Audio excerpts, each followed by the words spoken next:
All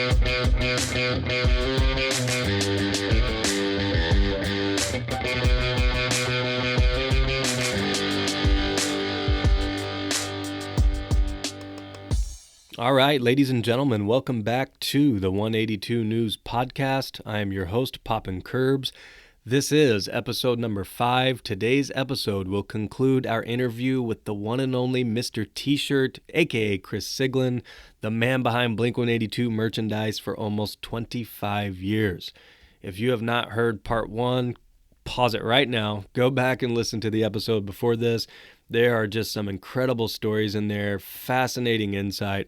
What I'm finding is there are so many people who either knew the band, grew up with the band, worked for the band, worked with the band throughout the years that just have so many cool stories to tell, and I want to hear those. I want to bring those out. I want to engage in these conversations and share them with the Blink community. So I really hope you're enjoying it. It's just fascinating to me, and I appreciate you guys listening and taking part in this journey.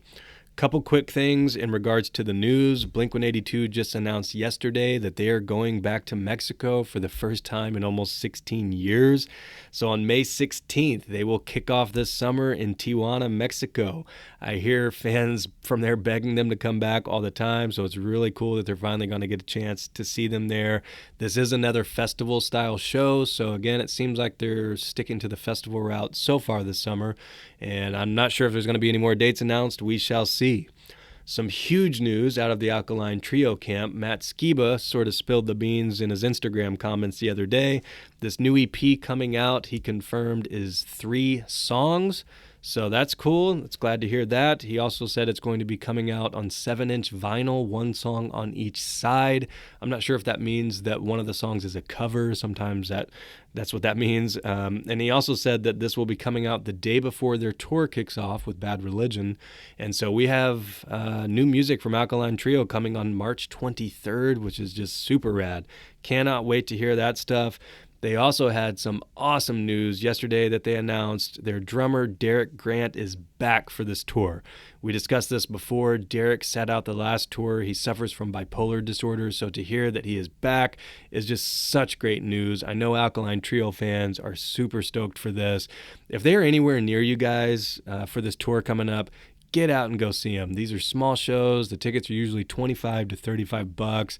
It's just super rad to see Skiba and all of them in kind of a small environment, especially if you're used to these 10 to 15,000, person capacity venues with Blink. It's just awesome to see some of these small shows sometimes. So get out there, even if you don't know Alkaline Trio, which they're amazing, by the way. Get out and go support Skiba. You won't regret it. Last thing I want to mention in regards to the news, Alon Rubin, the drummer for Angels and Airwaves, he's also the drummer for 9 Inch Nails, no big deal. He came out with a new album on Friday for his solo project called The New Regime. His album Heart, Mind, Body, and Soul just dropped.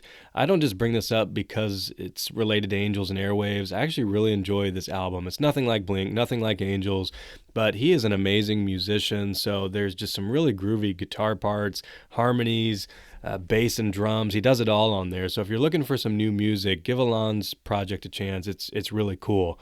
So that is going to do it for the news. Now let's jump straight into part 2 of our interview with MrTsurt. This is the final part. Again, could not be more thankful for him taking the time out of his day to come on and just talk to all of us Blink fans. He didn't just do this for me, he did this for all of us. So I really, really appreciate it. This will conclude our interview with MrTsurt.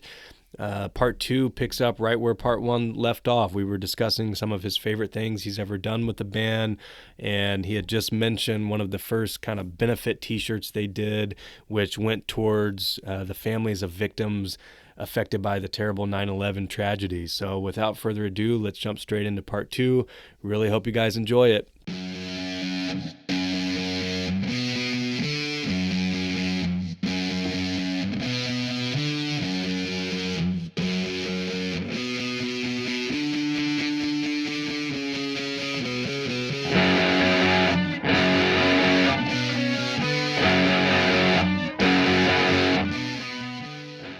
So part of being able to tie like whether it's merch or like for me, I'm a huge collector, autograph collector, things like that. If I can tie that in to helping people along with giving them like a cool collectible or something neat, to me, that's just like the coolest thing in the world.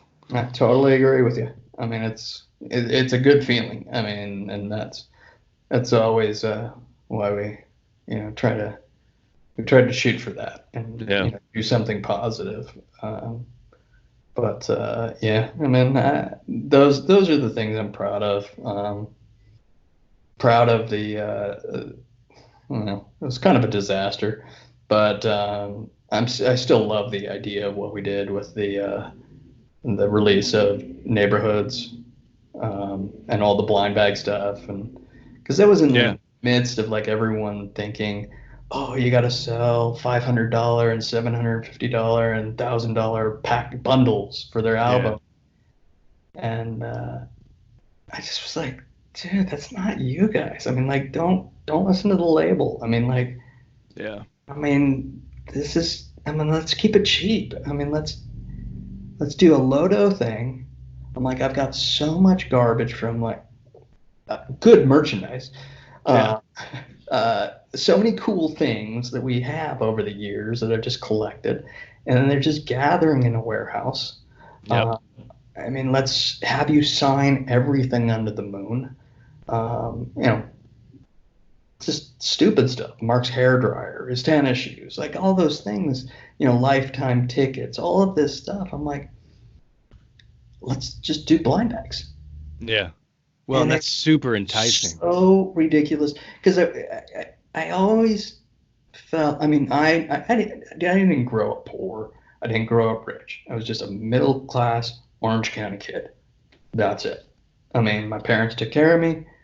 I started working at a young age, but I mean, never like some kid that's like just trying to scrape by enough money to buy a $5 ticket to a show. So, Right.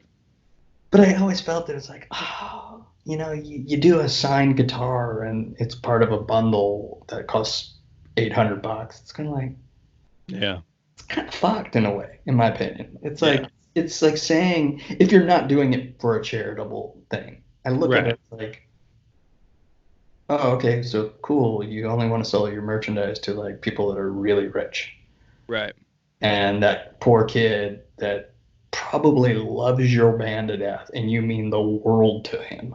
Yeah. Um, he's never going to have a chance to get something that's like a signed guitar or a snare drum or stuff like that. And that's why we did it that way. I mean, when we brainstormed about different ways to do things, and um, it was we came up with this idea and like kind of developed the concept more and more and more, and this the idea of the blind bags, and it was just like, okay, let's do this. Let's make it so that a kid that buys one CD, they could end up getting a signed guitar, Yeah.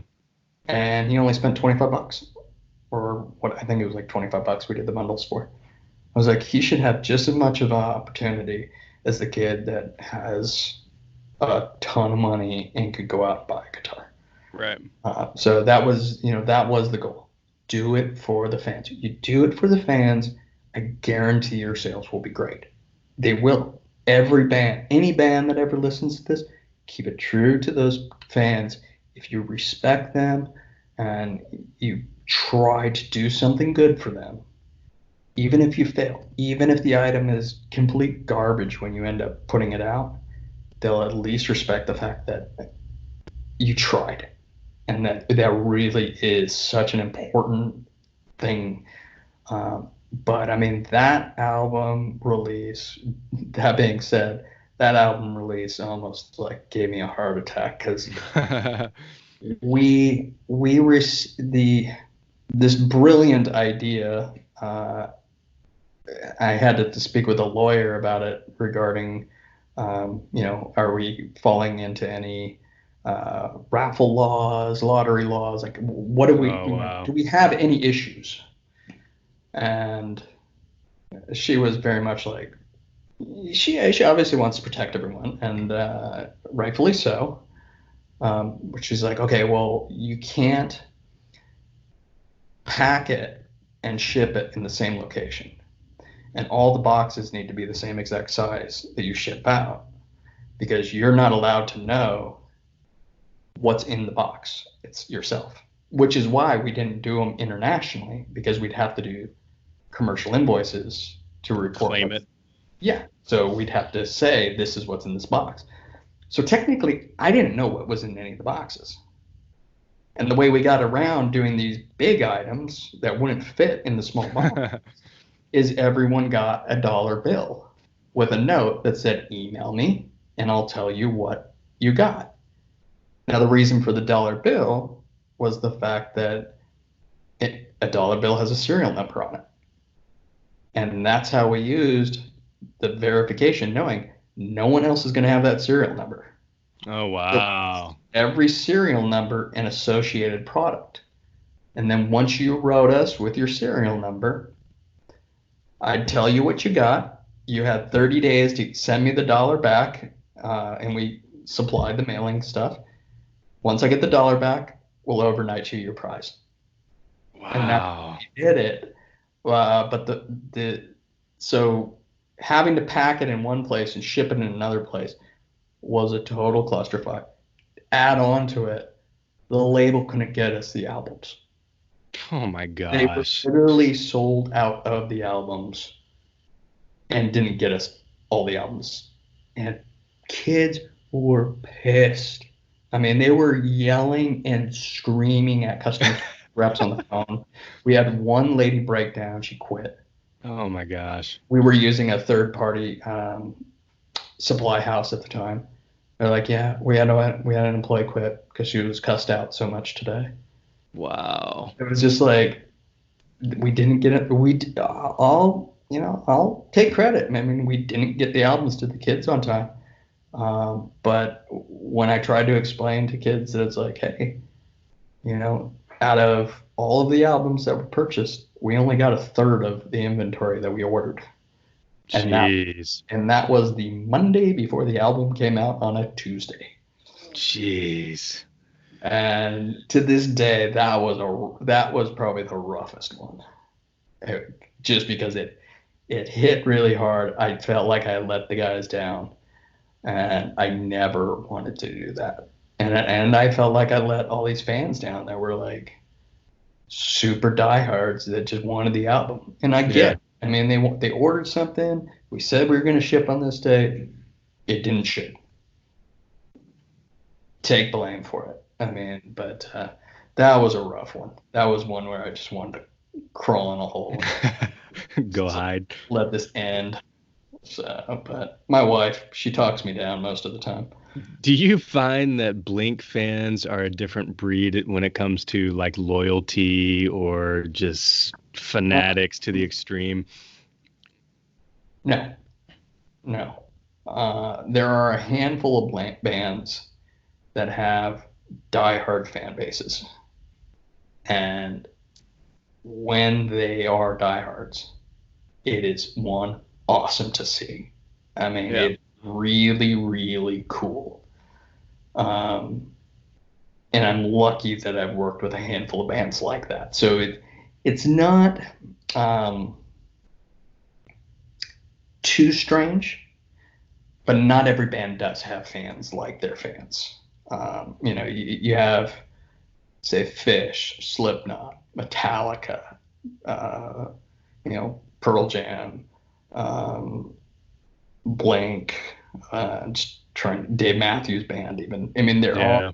certain groups that their fans just they really resonate. So is what Blink. I mean, Blink fans are very special. They care.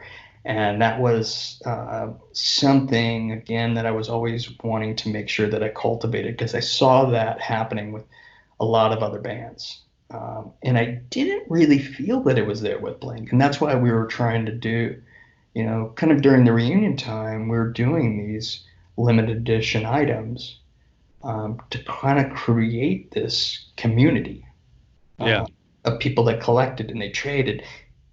And that was what was exciting to me, Yeah. because seeing it happen with a couple other bands, and I was like, we need to do that. Not because of a financial thing, but because we have, you have the internet. People can connect online. They can form these bonds, and let's make sure that they have something that is not just the music to keep them bonded together, but they have something to talk about between new album releases instead of Yeah. rehashing something, and they can talk about their items that they collect, and it's cool.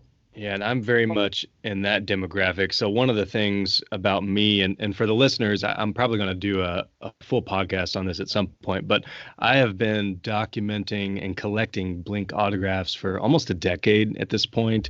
And so Wow. if you're ever bored as hell, if you Google Blink 182 signature study, you will see a breakdown of where I've got it broken down by years. I mean, I gather examples every single day that I see them, and I've got them all by year, and That's fakes awesome. fakes versus non-fakes. And what originally kind of made me want to do that is, with eBay and online and everything, I saw too many people buying fake shit, and I know it's fake. Absolutely. And so I wanted to help community members out and help people make sure they had real shit in their collection. And so I collect baseball stuff and tons of other stuff. So autographs were up my alley to begin with. But one of the thing I noticed in your picture that you posted the other day is you had a Strat signed by, I saw Travis and Mark, and by my eye, it looks like 99-ish 2000 signatures. But That I was was Take Off Your wondering, Pants and Jacket tour. okay, so close Yeah. 2001. Or actually, no, I'm sorry. That was not that was Pop Disaster. That guitar Okay. stuff.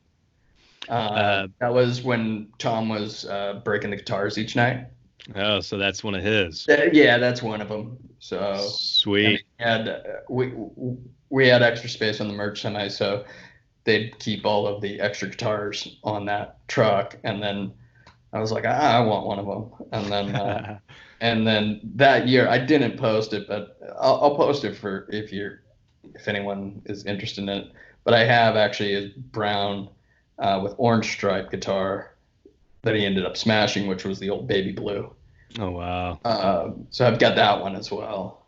And there's just these things that I keep. And, Yeah. Oh, yeah. I'm sure. like one day I'm sure I'll be like, give it all away. Yeah. So one thing that's fascinating to me as I've studied their autographs over the years and I've documented how many I've seen, all this good stuff. So anyways, you would think, I mean, the Enema tour, you guys were touring all the time from 99 basically through '03. So Enema of the State as well as Untitled, if you had to guess, and this is going to be tough, full band signed albums. So we're Oh, talking has to be signed by all three. You would think there would be hundreds, thousands of these that I would have seen over the past 10 years documented for sale. How many do you think I've seen full band signed copies of Enema of the State?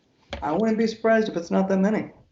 It's not. I can count it on one hand, and two of them were actually personalized. So that means Yeah. it was probably somebody nearby or close to the band. So that just blows my fucking mind. I just don't get it. I mean, let me ask you, how many have you seen for Untitled? Untitled, two. Okay. When Untitled came out, the day of the release, I believe it was the day of the release, they did an in-store, and that was probably the last signing that they did as a band until the pop-up store in Chicago that we did when they did Lollapalooza last couple of years. I know. So they did an in-store at Best Buy in what is that, Lake Forest or Irvine, right there, in Orange County, California. The audience wrapped around a Best Buy complex almost 3 times. And they Jesus. sat there and signed for every single kid that was in that line. They didn't Wow. play, they never did it. And they signed, all three members all signed those CDs. It's just So it's like, yeah, I mean, I hear you. You don't see a lot of them. And, it's fascinating to me.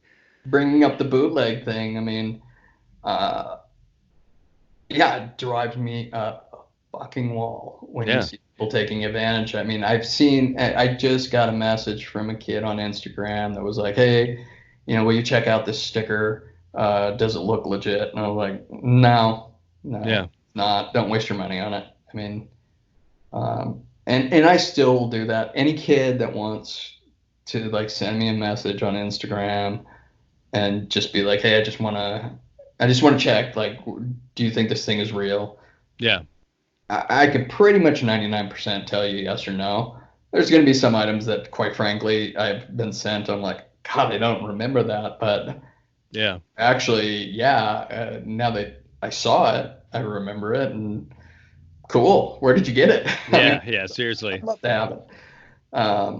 But I don't mind ever doing that for kids because I think it's like, I don't want you to waste your money. I don't want you to take advantage. I mean, That's how I feel about it too. you want to know a good tell is anything that's signed with a blue Sharpie. Blue Sharpie. If you see a blue Sharpie, it is a professional autograph guy. Guarantee it. Because of the fact that when you photograph an item that's going to go up on eBay, a blue Sharpie will show up the best. Yeah. It shows up when you're skimming through all those things and you're like, autographs. You'll see a blue Sharpie before you see a black Sharpie. And that typically it's always the running joke. Guy hands you a blue Sharpie, it's going up on eBay. Yeah, and that's part of what pisses me off. I mean, I could go on forever on this, and you can tell, I think, when I've been at baseball games and at signings, and you can tell who's a real fan and who's not. But part of it that's fascinating to me is that, so from 95 through 97, I've talked to some people who were in that scene and huge Blink fans at the time, and they essentially said that at that scene in that time, even though the guys were readily available at the merch booth, it wasn't really cool to ask for an autograph at that time. People were kind of getting T-shirts signed at that time. Kind of into 1998, the same thing was happening. They were available, at the Warped Tour merch booths occasionally, and then all of a sudden, so it's like they were accessible, but not too many people sought after that, and then all of a sudden they just blow up to the point of where they're unreachable. So it's interesting. Mark would actually come out and hang out with my friend Jake and I, who Jake did the 99 Warped Tour with me, and Mark would come out and hang out every single day for an hour, 2 hours, and sign for every single kid. Every single kid, anyone that wanted a signature, he would sign for. And that's just he's an approachable guy, and you will see him. I mean, hopefully I don't make his life miserable by saying this, but the kids that hang out by the backstage, by the fence lines, that kind of stuff. Dude, he always goes out. If he's walking to his bus and he sees kids that are out there sitting there, he goes out and signs. Yeah. It's just that is who he is. I mean, Travis is super approachable. I mean, you see him out there. I mean, dude, again, I mean, it's, it just comes back to, I mean, they're good people. So it's nice, it's nice. They actually like their fans, which is. Yeah, the minimal. Yeah, it's kind of a nice thing. The minimal interactions I've had with them, I've met them a couple times, kind of like rushed VIP settings, photo op settings. But I mean, they seem super, super cool, super approachable. Travis, I went to the Palladium Untitled anniversary shows in LA. Right. Yeah. And I remember after one of those, some people were just hanging around by where they parked, and Travis was kind enough to come over, sign for everybody. So It's cool when you meet people you look up to and listen to, and they're actually good people. So that's always a plus. I agree. All right, I only thought you were gonna chat for 30 minutes. We're going long, but I mean, I'm fine as long as you're not shooting the shit. Ready to doze out. But so let's see, where are we at here? We already discussed favorite piece of Blink merch. How about how much involvement did the band have as far as like merch designs, decisions, or did they just give you free reign to do whatever you want? Um, so initial concepts, all of that stuff would be myself just coming up with, you know, the direction and everything like that. I knew them long enough that I kind of knew what was going to work and what was not going to work. But ultimately, I mean, it was 100%, their decisions, their changes, their tweaks. I mean, my job as a merchandiser, as is any merchandiser for any band, your goal is to know the client really well, to try and get into their head, to anticipate what they're going to like, what they're going to dislike, what they're going to ask for changes, that sort of thing, and then present a curated line to them. That's like, okay, this is what I think the audience is going to like. This is what I think you're going to like, and this is what I think represents what you guys are about. And that's our general rule of thumb for anyone that I've ever worked with. Yeah. It's we've got to make sure that everyone's happy. So I mean, they are the inspiration for everything, and they are ultimately the people that the guys that really give the yay and nay for everything. It's not like I just go out and just, hey, I'm making shit. um, I mean, I have had a couple things that I'm like, just trust me, this is going to be great. Yeah. And they've also brought stuff over to me that's like, dude, you got to do this. This is going to be great. So that's how a working relationship goes. I mean, it is a relationship. I mean, everyone brings something to the table, and my job is to make the stuff look good. Yeah. Make their vision come to life. And that's the goal. Is there any specific like logo or design shirt that they came to you with that sticks out or that they really fought for? Uh, huh. Or come to you with like a doodle I mean, like, to bring to life? not that I can really like think of, because the process doesn't. I mean, there's been stuff that like friends or artists that they are friends with will be like, hey, so and so wants to submit a shirt, and it's like, okay, cool, and then I'll work with that artist, Yeah. to try and like help them kind of come up with something that works with the band's aesthetic or their look or what I think is going to work right and that stuff. But it's that's never how it worked. I mean, it's it was more like, hey, let's just all get on the same wavelength. Let's hang out for a couple hours and figure out what we're going to do, and then I'll go back to the office and figure out what the right artists are to work with, and then I'll start sending you guys some images back over to check out, and then you guys send me your feedback, and then Yeah. Go from there. yeah. It's more of a mutual back and forth process, and that's with everyone that I've ever worked with. I mean, there's occasionally like someone will draw something that's in a band or something like that be like, hey, I really want to use this. And it's like, Yeah. cool. That's awesome. I mean, I love it when an artist, a band member who is an artist contributes something. It's like, that's totally cool. I mean, Yeah, for sure. it's more of a connection.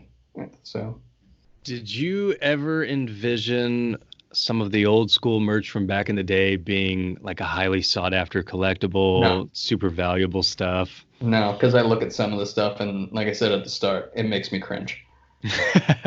I mean, like some of those old designs, I'm just like, oh, Ugh. yeah, and it's like I know at the time they were something different and they were cool and it has meaning to people. Um, I mean, I think the biggest joke shirt is the Poo Poo Pee Pee tour, Yeah. uh, the one with the kids on the front and the one baby is pissed itself and it's Yeah. running. We only made 80 of those ever, Wow. 80, and it took us a leg and a half of the Poo Poo Pee Pee tour to get rid of all of those. No one wanted that shirt. And the price just shot up on eBay about $200. It was like people hit me up all the time about that shirt, and it's like, where were you when that tour was out? Because I couldn't give those things away. That's funny. I mean, we never printed very many of them. It was a dog with fleas, how I refer to it, and that was a really stupid idea on my behalf. But like I said, a lot of those designs, they just kind of make me cringe when I look back at them. Yeah. The game has been elevated so high for merchandise art now that it's just like some of those things I'm just like, oh, Yeah. can't believe I sold that. That's just so hideous. That's funny. But it's cool. Everything progresses. What projects outside of Blink are you most proud of? That can be any band. Pearl Jam. It seems like that's the main other band that I see you post about a lot and very involved with. Yeah. I mean, yeah, hands down. I mean, that and it's like I say that, and I say that very quickly because it is very special, and I've been working on their stuff all day long today. Yeah. So or for the last couple of weeks, but there are different reasons though that I'm proud of the clients that I work with. I mean, Bad Religion. I started working with them after the tour that they did with Blink. We really connected. We bonded. I love those guys. I have nothing but respect for every single thing that they've ever done in their career. So it's a fun one for me to work on. Pixies is just, I mean, I grew up on the Pixies, so I still love it. I mean, the music is great, the art is great, the manager is just a dream to work with, and but one that will probably catch most people off guard when you say being proud of is Minor Threat. And that is simply because of the fact that I really, truly respect everything that band is about, every ethic that they have, every way that they did their band, the fact that they're still relevant and, not being a band for, what is it now?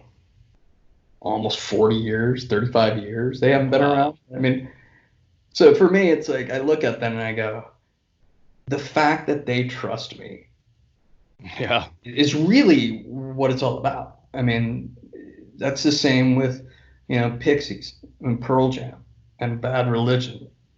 I mean, those bands are legends. Yes. They really are legends. And I'm extremely thankful and very proud of the fact that they are willing to allow me to, handle the production of the face of their band.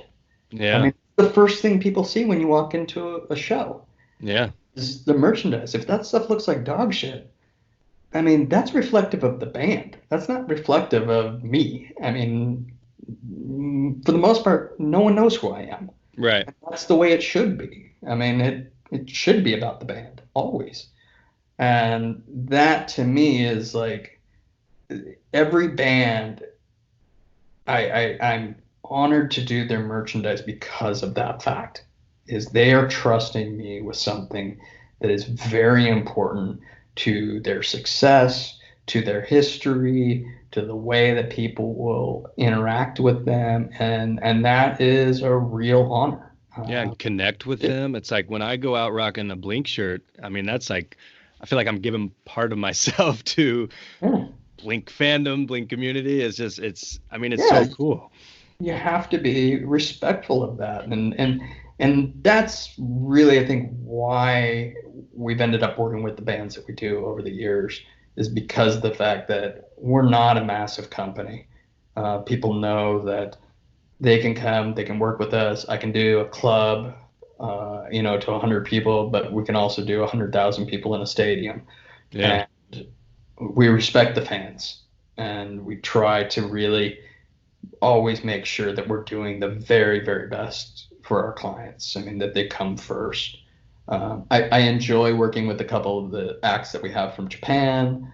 It's really fun. I get to do different products that I normally wouldn't be able to do. So, Yeah. there's no favorite Yeah, it's like or picking your anything favorite like kid. that. I mean, I know I'm sounding totally political by answering the question. There is no favorite, but there really isn't. I mean, Yeah, there's it's like if I don't want to work with you or you don't want to work with me, cool. yeah, it's Be whatever. gone. I mean, like that's cool with me. I mean, that's totally cool with me. Um, because I don't want anyone to ever be unhappy. It's like Yeah. life's too short. I Yeah. mean, whatever. So. I feel you there. I'm super interested in this. Rarest item in your Blink collection or warehouse. Sometimes you show off stuff from, Oh, I the guess, archives. your warehouse, which is magical somewhere. I'd love to take a tour of it. But what's the rarest, I guess, Blink item you think you have laying around? And it probably might be a prototype or something. I don't know. Yeah, I mean, probably prototype toys that were never made, stuff like that. A laminate, although I don't feel like it really counts because I didn't do the show, but it was given to me when they came back from doing the show for the troops Oh, in that's cool. Iraq, and so I have that. I really like, I like that, even though I wasn't there. It still is a nice, like, cool piece. Oh yeah. Um, a stupid thing is so for me, I don't think for you the product is probably something, whatever, it's probably a specific thing or whatever, and it's super rare, it's super hard to find. For Yeah. me, a lot of things that I hold dear to me probably aren't rare whatsoever. To me, like the thing that I love is um, the catalog. Again, this is stupid, but this is for me. Yep. Um, the catalog that was in the Enema of the State record that we sold merchandise I think through a mail order. I think that is in my Enema of the State CD that's right over here. Is it pointing a little like yellow flyer pointing to the Loser Kid site? Well, this was before the Loser Kids site, actually. Or Okay. they had something about Loser Kids, but on one side of it, there's four T-shirts, I think it is, with a blue and the stars in the back and all this, and it says, mail your money to this PO box in Fullerton, California. Yeah. Um, your size and everything like that. And what's really special to me about that is that was right on the cusp of the internet, coming along to be like e-commerce. So this was still old school, mail something to a PO box and you get a shirt in a couple weeks and that stuff. And the reason why it's special to me is because of the fact that that is really um, it shows kind of like how I was able to get to where I am now, and it was because of the support of my family.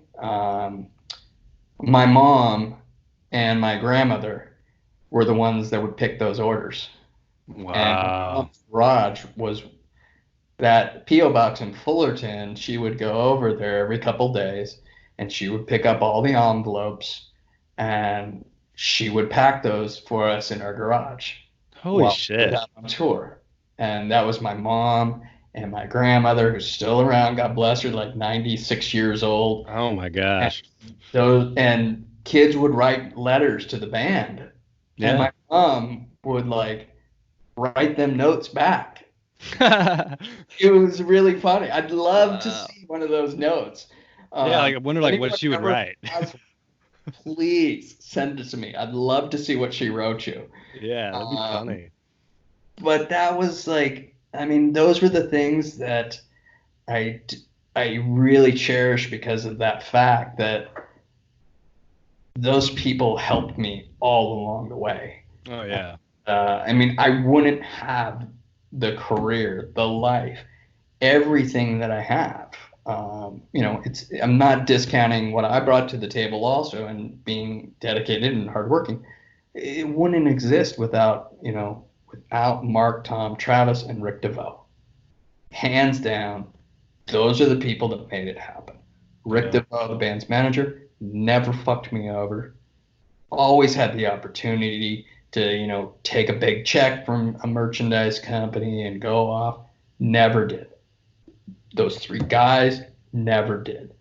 It's like, that's why, I mean, I look at it and I'm like, dude, you guys could have totally screwed me over. I could be doing an entirely different career right now. Yeah. Um, but they didn't. I mean, they always were supportive, always supportive. I mean, they were the biggest champions of mine. And to this day, I mean, I completely acknowledge the fact that I wouldn't be career-wise where I am today without them. So, Wow. um, let's see. What I do have that just happened, I never come into my office. I work in the other room with everyone. I don't know. This is California. Oh, nice. Deluxe. It is the deluxe. It's blue, marble blue, and it's number 182. I thought that whole pop out design in the middle was so badass on that vinyl. Well, Is that you can have it. I'll send it to you. Are you sure? Yeah. Someone else man. should have something that's numbered 182 other than me. Oh, I would love that, man. So all the items that are 182 is pretty much in my collection. Really? So if you wanted to know like what's the rarest, anything that's 182 is in my collection. Is that the low? Well, I don't know if that's the lowest numbered that I can recall you guys ever doing things. But yeah, I mean, if your name is Blink-182, then numbering stuff out of 182 just makes it was sense. It was a gimme. It was like you'd have to be an idiot to not do limited it to 182. 182 is not huge where it's a giant run where it doesn't feel limited, and it's not too low where people can't get something. Right. It's gone in a half a second. It's like 182. Oh, God bless you. Great number. Well, I would love that. I'd love that vinyl if you don't mind, send man. Send me your address. I'll ship it out tomorrow. All right, man. I appreciate it. That's actually kind of a tough vinyl to find these days, surprisingly. You can have it. It's from my collection. Sweet. I'll have something from MrTsurt in my collection. That's a huge addition. That's pretty rad. Last thing, and I'll let you go here. This has been such an awesome conversation, man. It's just so fucking rad. So, and this is just kind of like a generic thing for up and coming people. But do you have any advice for kind of up and coming artists, whether that's from a band perspective, merch perspective, basically anybody trying to live out their dream would be my thought on it. But do you have any advice for that? And then to close out, is there anything that you would want to say to the Blink fans or just the collectors or your followers or whomever you want to say anything to? Okay, so first and foremost, the artists. If you're referring to like designers, artists, artwork, you got to keep plugging away at it constantly. And not everything that you're going to submit is good. And that's fine. That's more than fine. I mean, your art's not going to work for every band. And again, that's fine. Do what you love doing, and it will happen. I mean, I'm not trying to sound like some motivational speaker, but it will happen. Reach out, take the proper channels. Reach out to bands, reach out to merchandise companies, reach out to managers. Be like, hey, if anything ever comes up, I'd love to do this. Here's my art. This being said, what I personally always suggest to people is, because I'll get stuff in and I'll go, I think in the back of my mind, it's like, that doesn't really fit for anything we're really doing right now. Mm-hmm. But then if I kind of see like the style's really cool, it just doesn't fit for any of our bands, then what I'll do is I'll just bookmark them, put them on a list of artists, and then maybe come back to it at a later time thinking, oh, I need someone that can, draw whatever unicorns. This person can deal with unicorns. So then it's very targeted of who you go back out for. I still love getting art sent to me from kids. The one thing that I'm always fearful about, and I'm sure other companies aren't, I'm sure bands aren't, I'm sure managers aren't, but I just get overly paranoid by nature. Don't send art that is like for something that you're trying to do.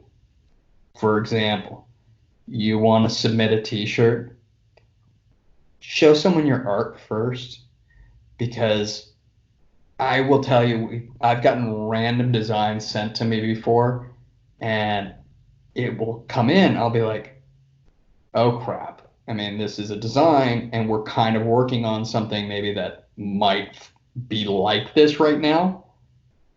And then you just fear the worst that some kid is going to sue you because you ripped off his idea when it's not the case. So I would always suggest show your work, show what you can do. It doesn't necessarily have to be a pitch for working with a band or a brand or whatever it is.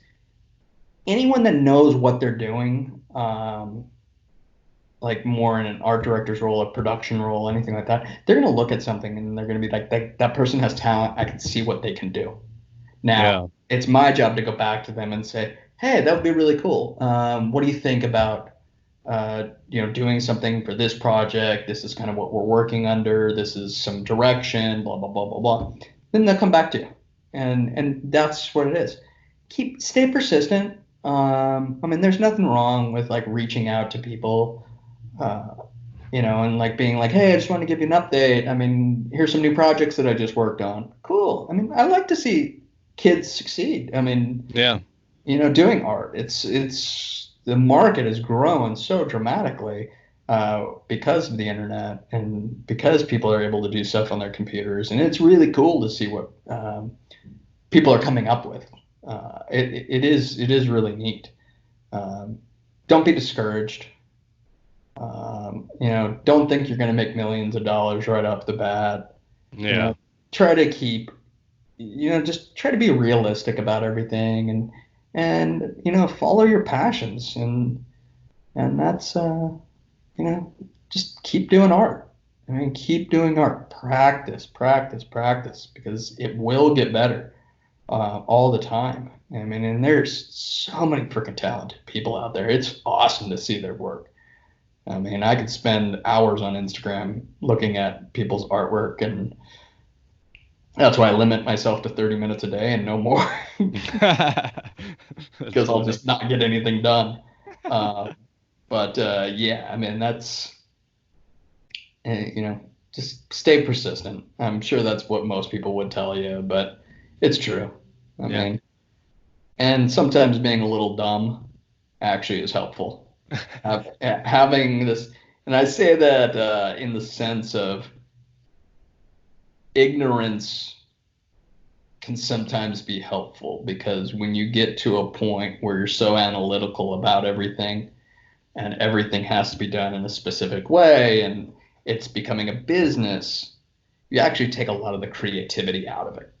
Yeah. And that's kind of something that I found over the years that I had to refine for myself, is find the joy in creating stuff and continuing to keep going on and finding new things. I mean, Blink, like I said, look back at some of that original stuff, it was garbage.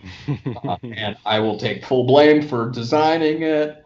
But at the time, I probably thought this is the greatest thing in the world. And I was blind. I mean, I didn't know what good, I didn't know what great art would be and what shirt designing would end up becoming. So keep at it, man. Keep at it. There's nothing wrong with doing it. Yeah. That's good advice from Mr. T-shirt himself. It seems like the theme with people who make it and end up doing careers that they love is you just got to be persistent and you got to keep doing it and you just got to love what you do. And one day, if you work hard enough, it should pay off eventually. And just know there's gonna be so many freaking bad days. Yeah. There's gonna be so many days when you want to quit. I mean, you just want to quit and just be like, I never want to see this again. Just take a deep breath, go out for a walk, Yeah. find someone good to talk to that's in your life, and then go back to it. Yep. I mean, Got to keep the grind up. All right. Well, to wrap this up, is there anything you have to say to Blink fans who I know are huge fans of yours and supporters over the years, or just the community in general? never thought that I would have any like fans, I guess. That's a strange concept to me. I don't know why. I mean, I make a freaking t-shirt. I mean, what is? Yeah. Why would you be a fan of that? But uh, quite honestly, I mean, they're one hell of a community that has really been so nice to me, especially like over the last 4 or 5 years. Uh, I really feel like this Blink community kind of became stronger and bonded a little more as a group. I feel there's some really great kids out there, and I mean they're adults, but I could refer to everyone as kids, I guess. Yeah. But they're nice people that actually care, and if I ever don't say hi to you or anything like that, I'm actually an extremely shy person that does not like being around crowds. I have total social anxiety, and it's the weirdest thing. And I bet 90% of the music industry, people that work in the music industry, are the same way. Um, they can't stand being around crowds, work in crowds, and I'm Right. always just fearful. So if I ever saw you at a show or you saw me and I looked unapproachable because I have a grumpy looking face, it honestly isn't meant for anything other than I'm freaked the fuck out. And I really don't want to be standing here around all these people because it makes me nervous. Yeah. And it's just me, it's not you. Yeah. So I mean, I really want to say that, and the fact that I cannot say how much I appreciate everyone's like ongoing support, supporting other clients that I've worked with, and just being like a positive piece. I mean, I have been able when the chips are down and when I've had bad days where I really just can't go on. And some kids have sent stuff that have been like, oh, we love this, or this is cool. And blah, blah, blah, blah. It's like, fuck, I guess I am doing something that's making someone happy. Yeah. I guess I can carry on and try to get through another day, and hopefully I can. So, but yeah, that's about it. They're good people. I mean, stay supportive of the band and enjoy them. I mean, I know I do. Yeah. So. Yeah, I mean, honestly, before this, if you were sitting next to me at an airport, I wouldn't know who the fuck you were because I don't know. you've got such a great alias with the Mr. T-shirt thing, and I don't think I've ever seen a picture of maybe one picture of the years I've been following you. If I post one online, I take it down pretty much immediately. Okay, so that may be why. I have an account that's just for my family. And, Gotcha. Yeah, occasionally you just get people that was like they just again, it's like the internet. I mean, it's like a damned if you do, damned if you don't situation. I don't go on Facebook unless I absolutely have to post something or do something on there. So if you've requested me as a friend on Facebook because I have a private account, don't take it personally that I'm not approving you or something like that. I just don't go on the damn thing. I'm not on that shithole either. Um, I mean, Instagram, yeah, I love looking at the art. I love looking at the visuals. It's really cool. Yes, I enjoy it, but I don't post anything about my family or anything like that because Yeah. people just, no matter what, they love to shit talk, and that stuff, it gets under my skin. I mean, Yeah. honestly, it hurts. I know I'm sounding like a wuss, but it does hurt. And I just am like, you know what? I'm not putting anything up Yeah. about myself. I mean, it's cool. This is really just me screwing around. It's not even meant to be um, about the company, really. It's just about shit that I like, and most of the time, it's usually cats. That's So, a good way to put it. So, all yeah, right, man. Well, again, I cannot thank you enough for taking time out of absolutely. your You day to know, have this chat. this is actually fun. I've been asked to do these before, and I've just never really wanted to. And I'm really actually happy that you reached out. It was therapeutic, Good. Well, so it was fun. again, an honor on my part. Like I said, you're a legend in the Blink history book, as far as I'm concerned. So, no matter what happens from here on out, there's tons of little shirts and collector items that people are going to have and appreciate for years to come. So, Cool. cannot thank you enough. So, once again, enjoyed the conversation here with Mr. T-shirt himself. So, Chris, it's been an absolute pleasure. Appreciate it Thank and take care. Pleasure was all mine. All right, folks, there you have it. That was the Mr. T-shirt interview. I cannot even begin to say how much I enjoyed that. There was just so many cool things I learned. It was just such a pleasure to discuss all things Blink, his history, how we got involved, favorite pieces of merch, favorite memories. I mean, this stuff you just don't get anywhere, especially from some of these people that are fairly private. So again, just incredibly thankful for him taking time out of his day to come on. He did not have to do that. If you follow him on Instagram, be sure to drop him a note, a thank you. Let him know you listened. Let him know your favorite part. While you're at it, if you want to get a hold of me, I am at Poppin' Curbs on Instagram or Twitter. I would love to hear your feedback. Again, I'm doing this just out of my passion for Blink in the community. Let me know you're listening. Let me know what you like, what you don't like. Any feedback you have, be sure to rate, review, subscribe. It means the world to me. Lets me know I'm doing the right thing. So appreciate you guys once again.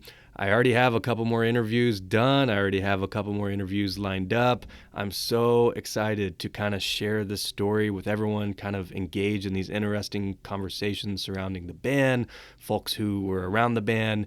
And so I'm just so excited to keep this going, and I hope you are too. I appreciate you guys listening. I'll catch you next time. Peace.